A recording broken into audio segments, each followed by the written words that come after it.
All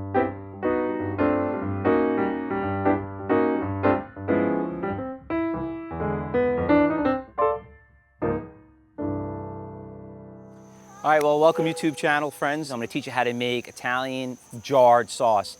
Something that's been big tradition in my family over the years. I know a lot of you guys wanna learn how to make sauce, so I'm gonna show you how to do it in detailed steps. What you need to buy, what you need to do, how many people you need, the items that you need, how to do it right. And if you're just an amateur cook or not an amateur cook, or you're a professional, you're gonna wanna make sauce every single year. The only problem is that when you make good sauce, it just keeps bringing more and more people. And it just gets bigger and bigger. It just started with me and my wife, and then all of a sudden, then you got your aunts, and you got your cousins, and you got your other cousins, you got friends, and just be careful giving away that gold, because it really is a gold pot right there, a gold jar when it comes to that sauce. So we're gonna show you how to make it, and we'll go into detail. We'll be right back.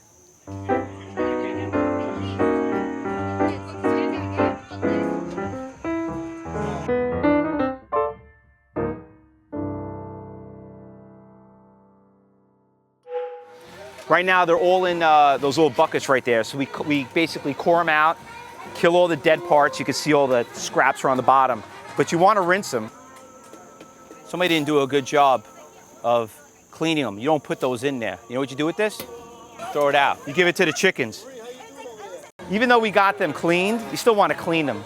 And just soak them a little bit. And everybody, it's great. It's a great little event because everybody just talks about having fun. Everybody's sitting there just having a conversation, talking about last year and this stuff.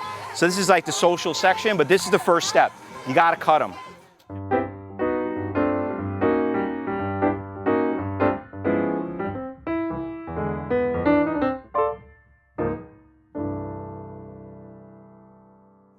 We're making the sauce. One Italian after the other. All right, so right here, we gotta blanch them. So, which is very important about blanching them, is you want to make sure you get a really powerful heater in the bottom. These two are 120,000 BTUs. You need it to get the water to get very hot, because when you put it in there, you're going to be waiting forever to boil. So you want to get them, that's going to help them get them pretty hot. I actually toned them down because they're a little too hot. At least 2 propane tanks per thing, because we're going to boil we're going to boil the tomatoes in these pots. So you want to make sure you have enough propane. You need one for this one. So you're probably going to need maybe 6-7 propane tanks. Last thing you want to run out of gas. All right, so you see they're starting to crack right now. So they're pretty much almost ready.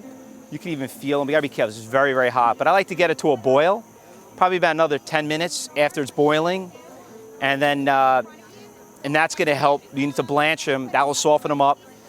What we have to do is get the water out of the tomatoes. And what happens, this thing will eventually fill up. You'll see the water. I got to take some water out. But these are 100-quart pots. And I really recommend you get a bigger pots, because you'll be sitting here all day making them. You got to remember, we're cooking about 30 cases. Last year we did about 25. We stepped it up because the more people know about you making sauce, the more people want to come out there and they want to come over and they want to cook it. So we're trying to cut down on the families, but you know what? It is what it is. That's how Italians are, and we have a good time doing it. So we could. So we got pretty lucky. We went upstate and we bumped into this organic farm, and they actually sell people, fruit every week. And it just so happened, so these tomatoes, I'm like, oh my God, these are the most beautiful organic tomatoes I've ever seen. They were monsters. They look like the size of grapefruits. You could see them. They were like half the size of the one we usually get. So I kind of told the guy, I said, listen, you willing to sell in bulk? He's like, it's funny, I have all these tomatoes and I really can't do too much with them because they're gonna end up going bad if you don't sell them. So I ended up telling him, I said, listen, I'll buy a bunch. He goes, what's a bunch, a case? I'm like, no, like 20. I said, it depends how cheap you sell them to me for. So they usually go for... These tomatoes are from the beautiful land of the Catskills. Oh, the land of the Catskills, exactly. We usually get them from Jersey, but we got lucky, got them in the Catskills. And an organic farm too, and he washed them and everything. So they go for like maybe $25 a case, 30's like high, 22, but that's usually what they go for. But you want to get local grown tomatoes. Don't get the ones that are from like out of the country. Like I know you get them from Mexico. I mean, they're totally different, especially when you're making sauce. It's a lot of work. So now this section right here, this is like one of my inventions. So basically what I did is I went to Restaurant Depot and I picked up these holes, these metal ones, and you get these busboy trays. You put them in here, and basically you got to drain the water. Now you don't have to do it like my grandma did too much. You just crack them a little bit because you need the water. You want some water in there, but you don't want all the water. And if you look down here, what happens, see all that water in there? That's what you're trying to get out.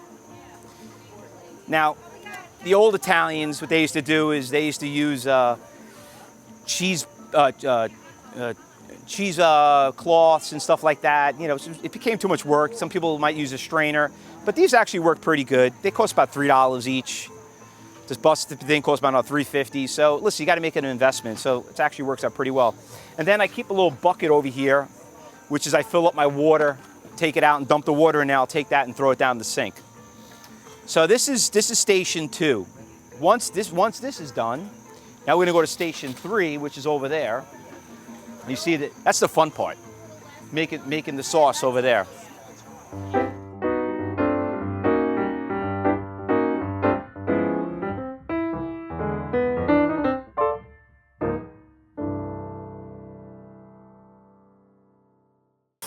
So this is my son Max. What's up, Max? What's up? This is Grace, my neighbor across the street. Italian and Greek, having fun making sauce.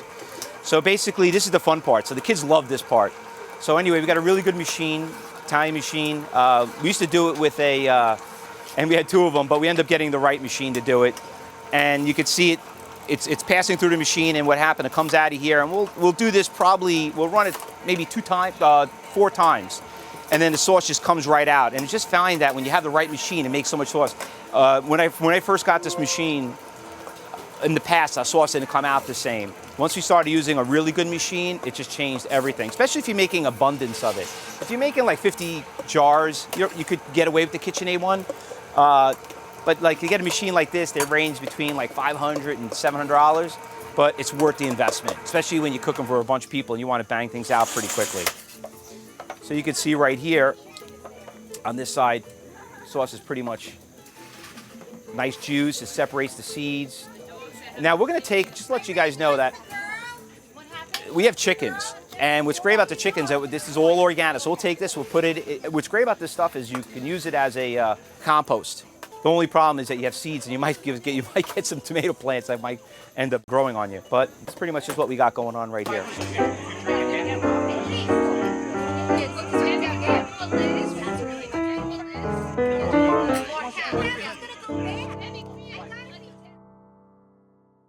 All right, so this is station 4.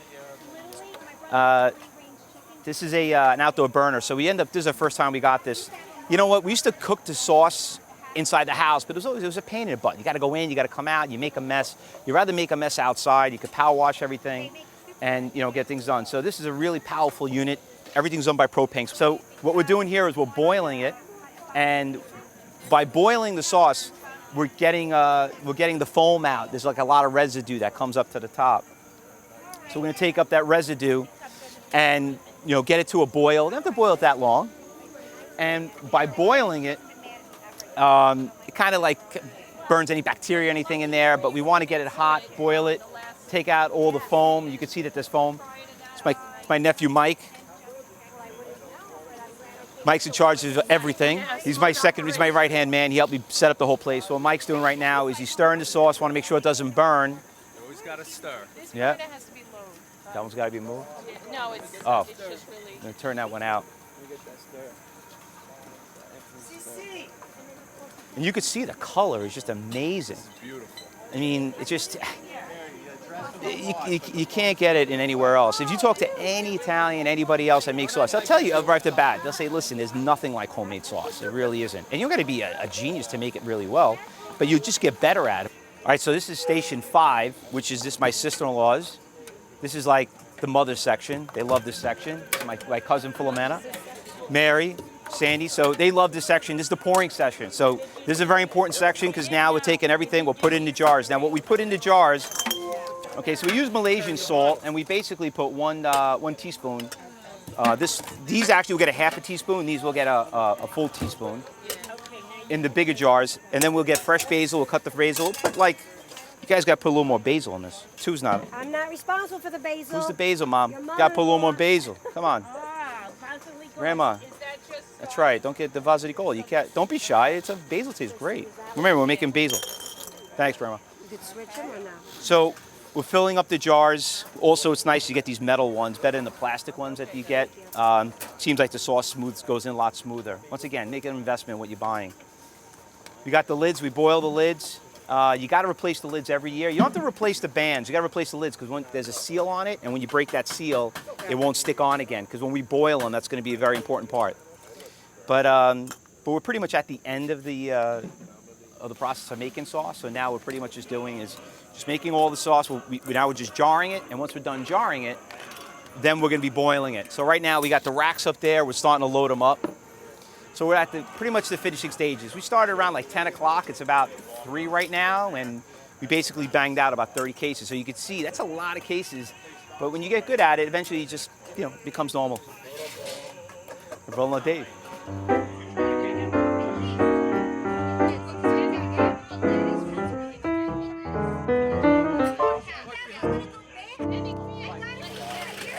Okay, so this is actually the finished product, and you can see that we started racking all of them. Now, some people say, some Italians always say you should cover them up with a cloth on it because sometimes the glass will crack. And I get it because cold weather comes in, but we're like in the middle of the summer. I mean, it's like 70 degrees out, so I don't think they're gonna crack. But what we're gonna do is, this is the finished product. You could see it's just beautiful, just gorgeous. Look at the color on it. And we run it right up to the top, right around there. You can see the basil. You got the salt that's gonna preserve it. And then when we're done with this, once we're all done, we're gonna clean up the whole area, and then we're gonna use those pots that we blanched it, and we're going to actually boil them. You gotta boil them. Some Italians say, you don't gotta boil them, you can just put them in the corner, cover them, because there's heat on them, and you might even hear them, like these things will start popping. They'll stop popping. And, but when you boil them, it seals them, it gets the heat in, All right, so now we're in my food cellar, and you always need a food cellar. You can see you got these nice metal racks. What I wanted to show you here, which is very important about making sauce and storing them, is you want to keep it in a really cool place, and I think that has a lot to do with it. And these are last year's, which probably was one of the best years ever making sauce that we had. Now, the reason why I want to bring you down here and show you and explain to you is that we're going to boil the cans, and that is what sterilizes them. That is very, very important. I mean, some people say, put cloths on. Listen, you got to boil them. It's a little bit more work, but you got to do it. Now, what's going to happen is some of them might blow up inside while you boil them, and the reason for that is because they've been botched, and you're wanting a botulism. That's what happens to it. So that might happen, which is perfectly okay. You'd rather blow up in there, and then what happens, you might get it here. These will start going bad in about like a week. So you want to check on them. You don't want to lock them up in a box. You want to look at them, and you'll start seeing water starting to bubble. You'll see water in the bottom. These are obviously perfectly fine. These are over a year old. But you'll see in 5 days, they'll start building up, and then the top will start cracking. Do not, whatever you do not open them up. You just throw the whole jar out. This thing will be worse than a champagne glass. This thing will blow up in your face, and it's built up so much gas that it's blowing up on top of here. So check on them. Keep looking at them every other day. About 2-3 days, you'll start seeing. If you did a good job, you might lose maybe out of like 100, 200 jars, you might lose maybe like 5. But it's going to happen. You got to look for them. You got to get rid of them because if they do blow up in here, because they will blow up and it will happen. If you don't check, you'll imagine getting old sauce all over. It's like blowing up a champagne bottle with tomato sauce out of it all over. And that's a lot of sauce, so you don't want to do that. So make sure you check your jars before, every day once you put them stored in a nice store place. All right, so now we're finished making all the liquid gold jar Italian tomatoes. And now you know how to make it. Now all you need to do is, if you want to learn more about cooking and gardening and raising chickens, everything else, just click on the bottom, just like us, and subscribe to our YouTube channel, and sit back and enjoy all the great things you always wanted to do, as in gardening, landscaping, whatever it is, cooking, and I'll show you how to do it. Thanks for listening. Look forward to seeing you in upcoming videos.